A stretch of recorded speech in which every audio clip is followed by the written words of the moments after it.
Hi guys! It's your girlie and welcome back to my channel. So for today's video is ipapakita ko sa inyo ang aking top drugstore makeup. So before we get started, so don't forget to subscribe and please keep on watching. Okay guys, it's been a week since hindi ako nag-film. Medyo nakakamiss din. At ito guys, ipapakita ko sa inyo ang aking top drugstore makeup. So ayan, sobrang worth it. Worth it talaga kapag binili mo siya at magagamit mo siya for almost every day. So, ipapakita ko sa inyo at isi-share ko sa inyo ang thoughts ko sa kanilang lahat. And, let's start! So, okay guys, itong L'Oreal True Match Foundation na perfect talaga siya for morena skin tone. So, ito, dikit talaga siya sa balat ko in the shade N7. So, ayan. Sorry kung maingay. Napanalunan ko lang to kay Ate Jane. So, sa vlogger na yun. And, may lipstick at toxic. So, ayun guys. Itong foundation na to is sobrang sheer lang niya at hindi siya, wala siyang coverage. And, okay na okay siya for almost everyday makeup. Kasi, hindi mo talaga mahalata sa akin na meron akong suot na foundation. Kasi, sobrang, sobrang gaan din niya sa feeling. So, ayun yung nagustuhan ko sa kanya. At I think nasa 499 to or 399 pesos to. Hindi ko alam pero available to sa L'Oreal counter. So, the next is itong Fit Me Foundation. So, sino hindi magkakagusto sa Fit Me Foundation, diba? So, alam ko lahat tayo meron na nito kasi sobrang ganda niya at sobrang nauso siya nung pagka-release dito sa Pilipinas. So, guys, hindi ko siya nabili sa Pilipinas pero yung pagkabigay to sa akin, yung parang bagong bili pa lang to from US, biglang lumabas na siya sa Pilipinas at sobrang, yung shade ko sa kanya is 238 guys. Okay na okay yung 238 sa morena, kahit mukha siyang light sa akin, pero sakto lang talaga siya kapag in-apply mo siya sa face mo. And maganda yung coverage niya, hindi siya full coverage pero okay na okay siya. At ginagamit ko rin to kapag aalis ako or kapag may event ako or sa school din, minsan ginagamit ko siya. Pero minsan, favorite ko siya guys, as in. So, 399 pesos lang siya guys. So, may price pa siya. So, yung original ko na ganito guys, yung from US, nabasag ng kapatid ko. And, ayan, bumili ako ng bago. This is from Maybelline also, at Dream Satin Skin Foundation. So, I'm in the shade B2 Air with Liquid Foundation. And B2 guys, yung shade ko sa kanya. And, as you can see, ganyan. So, hindi halatang favorite ko siya, diba? So, okay guys, pang second bottle ko na sa kanya. Kasi guys, yung una is nakalahati ko siya at nabasag pa. So, ang galing. So, next naman is ito, as in, naubos ko talaga siya. As in, paubos na siya at bala ko bumili ng bago. So, sabi ng Maybelline, dupe daw siya ng air liquid foundation. Ganon. So, hindi ako familiar sa kanya, pero alam ko yun yung mga ginagamit ng professional makeup artist. So, ayun. Maganda yung coverage nito guys, as in, favorite ko siya. As in, sobrang worth it to. Pero nung binili ko guys is 399 pesos lang siya. Pero bigla siya nagmahal, naging 499. So, hindi ko alam kung bakit. Pero, ayun, bibilin ko pa rin siya kasi ang ganda niya talaga. Itong Milani Conceal Plus Perfect. Ito kasama to sa drugstore guys. As in, yung coverage nito is sobrang perfect. Yes. Ang shade ko pala sa kanya is okay guys, ang shade ko pala sa kanya is 03 Light Beige. Okay na okay siya guys. Hindi siya maputi sa akin at hindi rin siya dark sa akin. And sakto lang siya sa akin. So, ang arte ko dun na. So, sobrang sakto nito sa akin. At naging favorite ko to guys. As in, sa mga nagtatanong sa akin, as ito talaga yung pinaka nire-recommend ko sa kanila na itry nila yung Milani. Kasi, sobrang, para sa akin sobrang perfect ng coverage niya. As in, hindi pa naman ako nakakatry ng mas may patok pa sa kanya. Pero, ito talaga yung pinaka nagustuhan ko. Konti na nga lang siya. Mukha lang siyang marami guys kasi, sa bottle niya. And okay na okay to. And siguro nasa 500 pesos lang to guys kung bibili niyo sa website nila. Kasi wala to sa mga counter, sa SM Deps, ganun. So, mabibili nyo lang siya through online. So, ayan. Ganda ng full coverage siya guys. Tapos pag pinapawisan ako sa kanya guys, hindi nabubura yung makeup ko. Kasi nga nakalagay dito is medium to full coverage, lightweight, oil-free formula, long wearing, and water resistant and sweat-proof. So ayun guys, totoo yung mga claims ng Milani dito kasi approved. As in, totoo lahat. The next is itong concealer ng Maybelline. So, baby skin na pore eraser. As in, ang cute nito. Kasi guys, yung formula niya is silicone and sobrang okay siya. Dati mura lang dito, 199. Ngayon 299 na siya. So, nagmahal. So, ayan. Okay na okay to guys. I-try nyo to kapag gusto niya ng primer or pag gusto niya ng affordable na primer, dito kayo sa baby skin. So, dupe siya ng Quick FX na primer. So, ayan. Next guys is itong mist. Hindi ko alam kung, ayan, lalapitan ko. Sorry yung kuko ko eh. Kinakahiya ko yung kuko ko. So, ayan.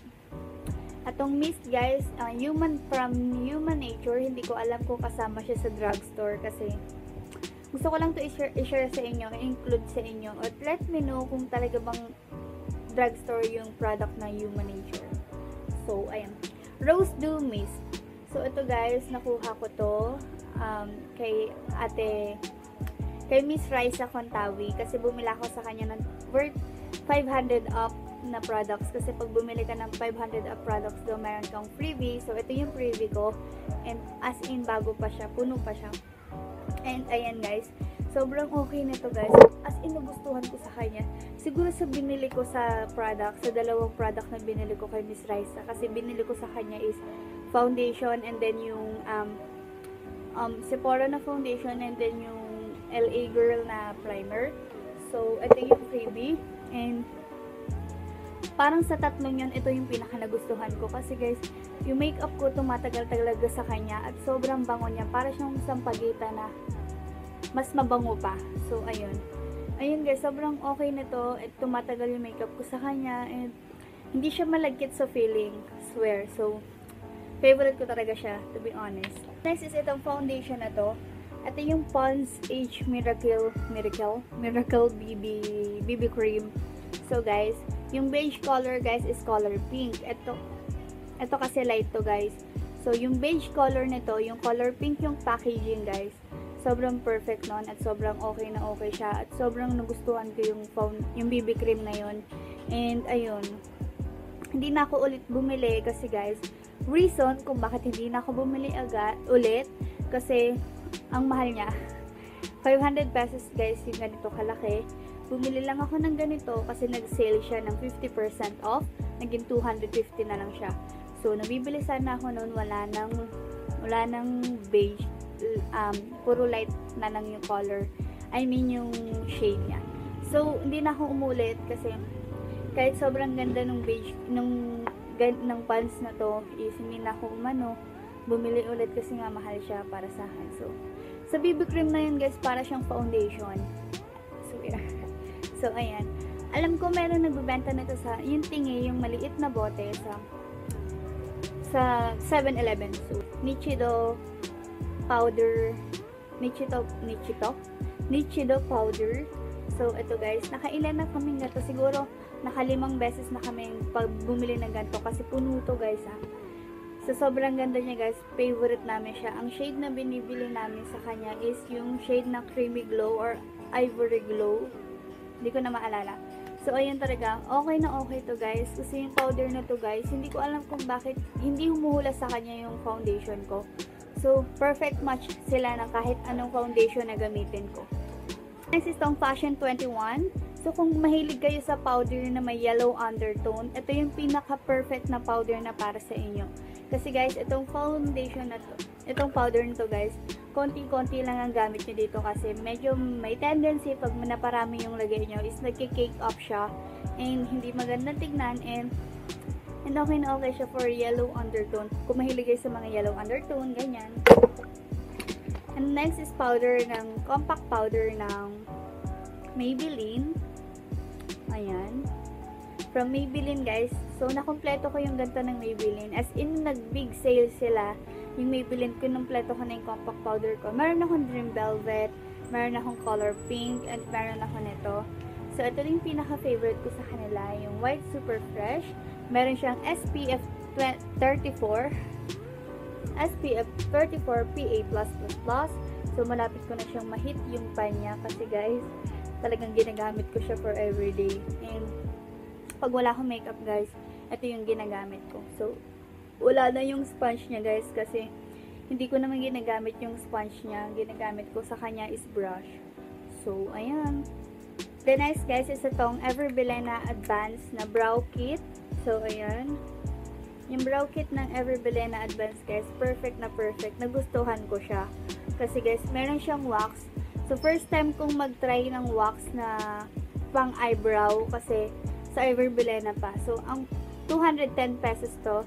And, meron na siyang 3 colors. And, bagay na bagay sa akin dito yung pinaka-dark na color. Tapos, ito.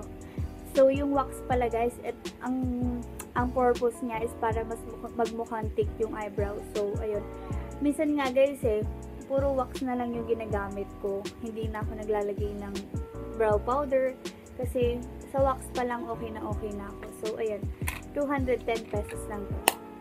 Meron na siyang tweezers and then yung brush niya. Next is itong Everbilena Everbilena Blush Duo. Ayan. Ito talaga yung ginagamit ko. So, ang pinaka-favorite, ang shade niya guys is Summer Fling. So, meron na siyang kasamang brush. Yung brush niya guys, hindi sobrang lambot. Medyo matigas pa siya ng konti. Pero okay na din. So, hindi ko alam kung bronzer ba to. Ay, bronzer ba to or hindi ko alam. Bronzer ba to or pang contour? Hindi ko alam sa dalawa kasi wala namang nakalagay. So, ayan. Ito yung kinuha ko kasi parang sun-kissed look. Ganon. So, pasensya umiiyak si Dre. Ang ingay talaga. So, ito guys yung kinuha ko. Yung Summer Fling yung shade kasi gusto ko sa blush guys is yung medyo sun-kissed look yung itsura ko.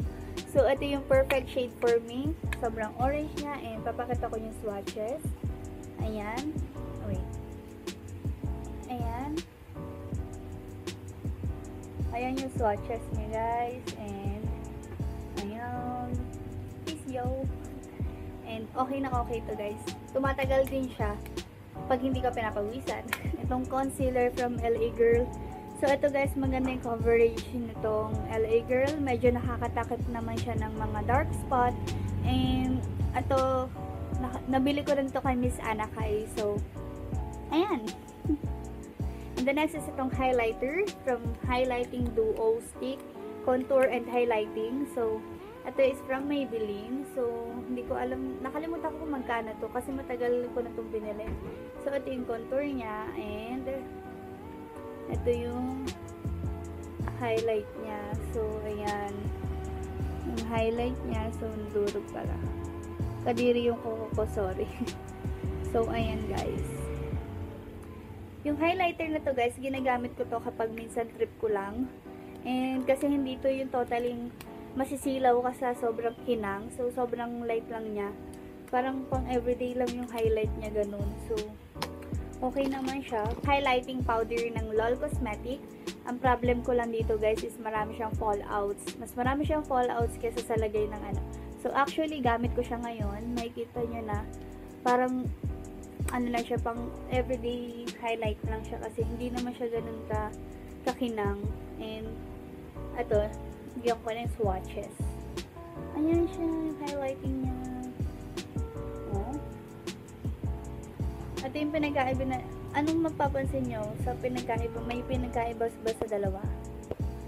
Wait. So, ayan guys. Ayan guys, sobrang okay naman itong highlighter. Pag gusto niya ng pang everyday na highlight, go for it. Highlight brow, pang highlighting ng brow. So, ito hindi mo na kailangan ng concealer pag gusto mong i-define yung brow mo. So, pang highlight na siya. Ayan. O, diba? And, next is, sa kabila hindi ko ito mag-gets eh. Para din siyang contour eh, no? Pero, hindi naman. Ganyan yung shade niya. So, alam niyo guys, nabili ko siya ng 80 pesos lang kasi nag-sale yung Sansan nun. So, So, bumili ako. Kasi na-curious ako, ano yung highlighting brow? Bago yun. Parang bago sa pandinig ko. So, tinry ko. And then next guys is itong LOL Cosmetic na smudge proof, waterproof na liquid eyeliner. So, ayan. Hindi siya guys is, hindi totoo yung kiniklaims na smudge proof siya or waterproof siya. Kasi guys, mabilis siya matanggal. Pero okay na okay yung pagkaitim niya guys. As in, sobrang dark niya. So, hindi ko na mapapakita ko pa ata. Kasi, tingnan niya, na ganyan na yung ano niya. Naipit kasi siya. So, ganyan yung kakalabasan niya. Sobrang itim. So, kaya okay. Kaya okay siya sa akin guys kasi sobrang dark niya. And then next is itong Sansan eyeliner pen na binabalik-balikan namin ng ate ko. Kasi okay talaga siya. So 110 ata yung price nito or 150 or hindi ko na maalala. So ayan. Diba? Sobrang dark sila pareho. So parang worth it na. Nag-sale din to guys. Buy one take one pala sila noon. And 88 pesos for buy one take one. So, ito yung binili ko. And then next guys, itong fashion brow duo ng ito yung fashion brow duo ng Maybelline. Naubos na yung ganito, yung pencil niya. Kasi guys, naputol ko siya. And ito na lang yung ginagamit ko kapag minsan hindi ko trip mag-brows. Ganyan. So, ayan. Ayan. So, yan. And then next is itong lip crayon ng Sansan. Ito yung pinaka-favorite ko na shade nila. Hindi na makita yung shade guys kasi natasahan na siya. And ganyan yung shade na gustong-gusto ko sa sa Sansan. Ayan. Tatasahan ko na lang siya. So, yan. Perfect yung lip crayons na yun. Matte siya. And parang minty siya kapag nilagay sa lips mo. Kasi itong, meron akong review na itong cheek tint from Nichido. So, ayan guys. Ginagamit ko talaga siya for almost every day. So, meron akong review na ito guys. Kung interested kung panoorin, so, go watch it.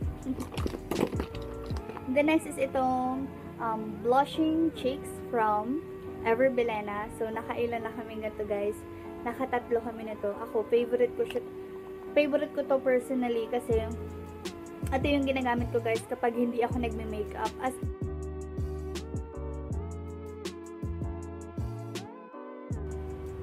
And last guys, may favorite akong mascara. So, mara-recommend sa inyo. Yung mascara na yun guys is yung Hyper Curl from Maybelline. So, hindi ko na mapapakita sa inyo kasi nasa ate ko siya. So, hiniram niya at ayun.